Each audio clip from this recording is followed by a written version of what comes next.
Hey guys, this is Hell Hades. This is a Raid Shadow Legends video. Okay guys, coming soon is actually going to be coming right now. We have got a new event dungeon drop in as a new boss. We're going to go through all of the details that we've been told, new goodies to be got. I did see this drop yesterday on Facebook, or was it this morning? No, it was yesterday. So I've got information here. The east wind carries black smoke and the scent of brimstone, and dreadful news travels with it. Brimstone sort of says to me, dragons, brace yourself, raiders, for your prowess may soon be needed. And then you've got here the hashtag global event and chaos awakes. This could be different actually to what I'm talking about today, thinking about it. Just reading that through, this might be, I'll talk about it in a minute, but I think this is something different.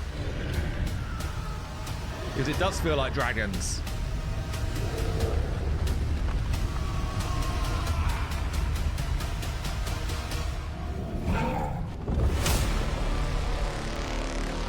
Maybe not. That looked a bit like more to at the end there. What's going on? So Chaos Awakes. We've got 3 different symbols. So we've got Dwarf, Sylvan Watcher, and Demon Spawn, I believe. Let me just check that, actually. Pretty sure. Make sure I'm not making stuff up. I think they're the symbols. Sylvan Watcher, Demon Spawn, Dwarf. Yeah, so 3 factions in the mix for whatever event that is. As I say, what I'm going to go through today, I think is slightly different to this. More to Macabre, Epic Giga Buff. Another free Lego, that's what they say here. Can't wait to share more with you, Carlos. Stay tuned. Haha, in your dreams. Anyway, so yeah, we have got ourselves a new event. Let's go through some of the details of what's going on. Okay, so we've been sent this information deck. Oh, by the way, I forgot to say, what a day yesterday. Bitcoin hits a new all-time high. If you care about crypto. Tottenham, I'm a Tottenham fan. We won a trophy. First trophy we've won in 17 years. We won a European trophy yesterday. Most of you don't care, but I do care. So 2 great things. And also, by the way, for Godforge or Fateless, I launched a video showing off the starter heroes yesterday, which has been really well received. I'll link that down below if you're interested. Super cool. Anyway, let's have a look at this. The campaign. So we've got a new event dungeon. The event dungeon is back. And this time, a brand new mythical champion will be the dungeon boss. And this is for the first time ever. You get a chance to fight a 2-phase boss. Corrosa, the Covetous, I'm not sure. Despite being a support type champion in a base form, her abilities still scale off of attack. We're going to see her forms in a second. Which she also fully utilizes in her alternate form as an attack nuker. So there's a new mythical demon spawn champ who's also going to be the big boss. During the fight, players will need to adapt their teams in order to push through Corrosa's defensive buffs in a base form, which she uses to protect not only herself, but her allies as well. At the same time, players have to account for her hard-hitting nukes in her alternate form. So it looks like we've got to basically deal with 2 different phases of the fight. Also, being forged in flames, Corrosa is now better protected from HP burn. So HP burn was one of the big strats that's been used, honestly, to be able to beat the event boss. So they're trying to nullify that a bit to try and make sure that you actually fight the real mechanics. So she's only going to take 1% max HP as a burn. That's only for her event dungeon form, though. So when you actually get her in game down the line, or when someone does, this won't count.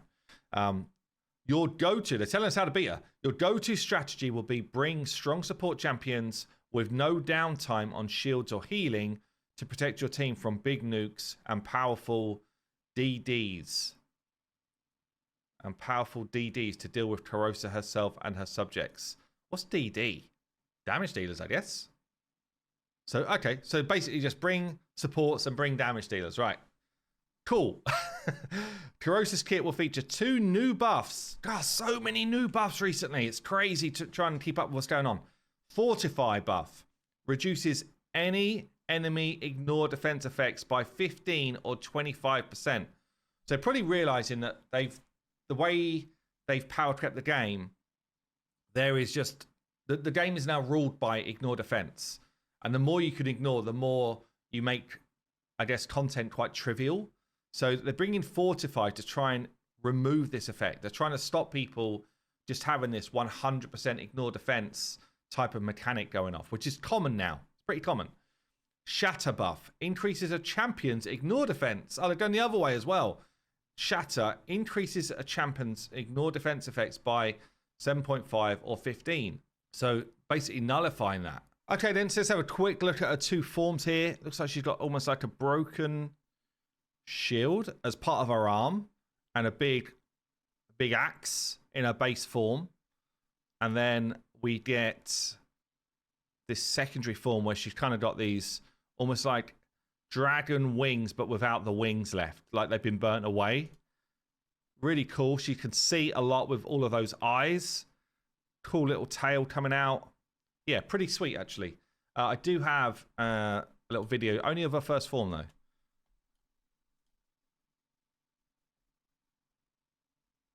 So, like, fiery flames in the shield there, which is sweet. Pretty cool. What we'd expect from a demon spawn, like it. Okay, so let's check out her kit. Okay, then let's check out the kit. So we've got Surge of Chaos. Well, firstly, she's a support champion, demon spawn, mythical in base form. We knew that.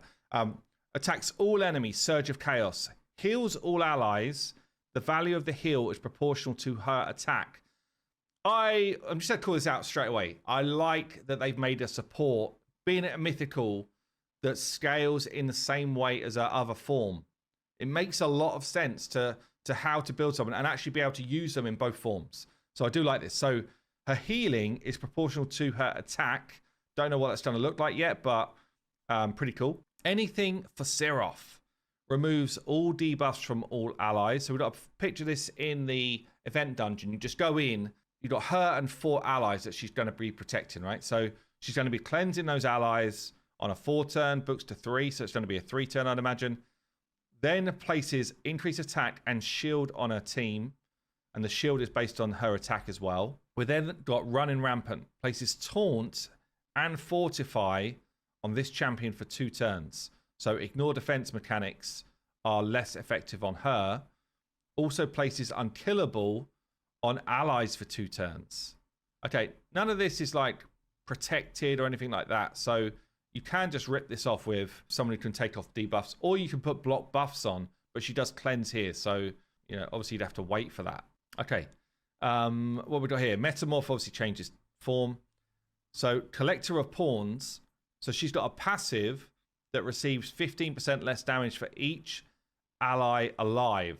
So she's going to take 60% less damage until you take out those adds, which is pretty mad. Especially when she fortifies herself and puts Taunt on to be bringing the attacks in on her. So she's doing a good job here of just being like, you are attacking me unless you can rip off my buffs and my team's buffs. The active effect instantly transforms this champion into their alternate form whenever their last living ally is killed. So when you kill the adds, she becomes the nuke, which is quite cool, actually. It's pretty cool. And imagine, so you got thinking of her as a boss, but also thinking of her as your champion. Like when you're able to actually get her as a mythical. Let's just think about that for a second. So we've got heals, we've got buffs, we've got a taunt ability and fortify, which could be pretty good for Phantom's Grove, I guess. What else have we got going on here? She receives less damage for people alive, but your team do not. And this instant transform. Let's see if her other kit makes sense for that transform. So let's see what's going on here. She almost wanted to be able to instantly go. Anyway, let's have a look. Destroyer of all. Triple hit. If this attack kills someone, deals pure damage to all other enemies. If the other enemies are not bosses or minions, the amount of pure damage dealt is equal to 30% of the initial target's max HP. So you're basically going to do a third of someone's health in pure damage. If the other enemies are bosses or minions, the pure damage dealt is equal to 10% of their max HP. Okay, so it's definitely like a PvP style vibe. Icon of Havoc attacks all enemies. Before attacking, steals buffs from all enemies. Target whose attack is lower than this champion cannot resist this effect. So if anyone's got lower attack than her, you're definitely going to steal all those buffs. I'd imagine it's still 50-50 on Stone Skin. Also places weaken on all enemies for 2 turns. Targets whose attack is equal to or lower than this champion, again, cannot resist. And it's an AoE. And then we've got Ruthless Agent here for a A3. Places Shatter buff. So this is the one that ignores more defense. And increased crit rate on this champion for 3 turns. Honestly, so the Shatter buff is just a weaker form of I naturally ignore defense. Because a buff can be removed or stolen or whatever, right? So Shatter, albeit it sounds like it's super cool, I'd much rather, as a champion, if I was owning this champion, I'd much rather her passive was just I ignore 15% defense. But still an interesting one to have in the game. So you've got Shatter here and increased crit rate for 3 turns. As a boss, increased crit rate is a nightmare. Generally, PvE bosses have got like a 15% inbuilt crit. So if suddenly she's at 45, that's a much harder deal, I guess a much harder thing to deal with. Okay, we've also got places True Fear debuff on all enemies for a turn. Targets whose attack is equal or lower to this champion cannot resist again. So True Fear for 1 turn, and she goes again.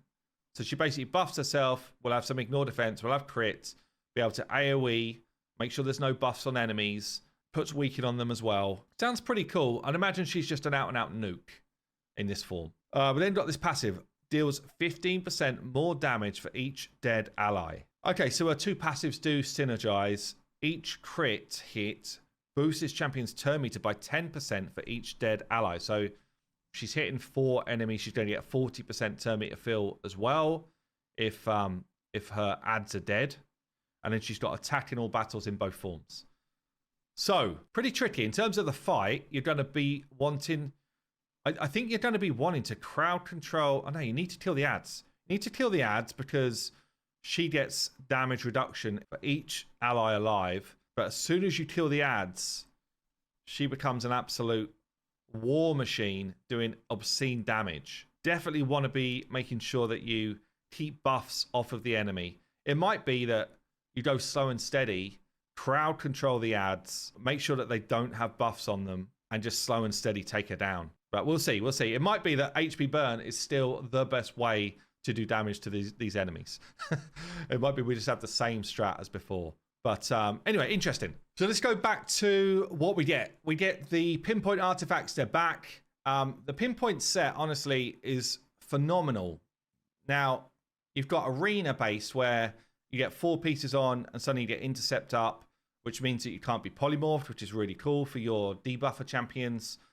But also, and this is what I was using it for a ton in the free-to-play challenge, just get 2 pieces of pinpoint on someone, right? So in accessories, if you're a newer player, if you can get 2 pieces on, you get a base jump of accuracy and you get a base jump of speed. If you can get 3 pieces on as accessories, you're basically gaining another chunk of accuracy and you're gaining some speed. And then you can still build as you wanted to build before. Like, it's a really good set for just boosting stats. So, you know, that set plus things like Feral, they're really great at just like one-off stat boosts. But obviously, if you're able to get more pieces and you get more stacks, and it's just a genuinely really great set. So it's worth farming. There's also going to be relics. So as part of this campaign, 8 exclusive themed relics are coming in. We don't know the stats of them or anything yet. They'll be introduced to the game. All relics will belong to the event relic group. So last time we actually had things like the Cat's Gaze come out, which was one of the strongest ones we've ever had. During the campaign, the players will be able to obtain unique craft materials and craft relics. So again, going to be pretty high sought after, I would think. Now, this is why I am thinking that initial cutscene, little cutscene thing is, although it's related to this, I think it's going to be something different. So we've got here a coalition event.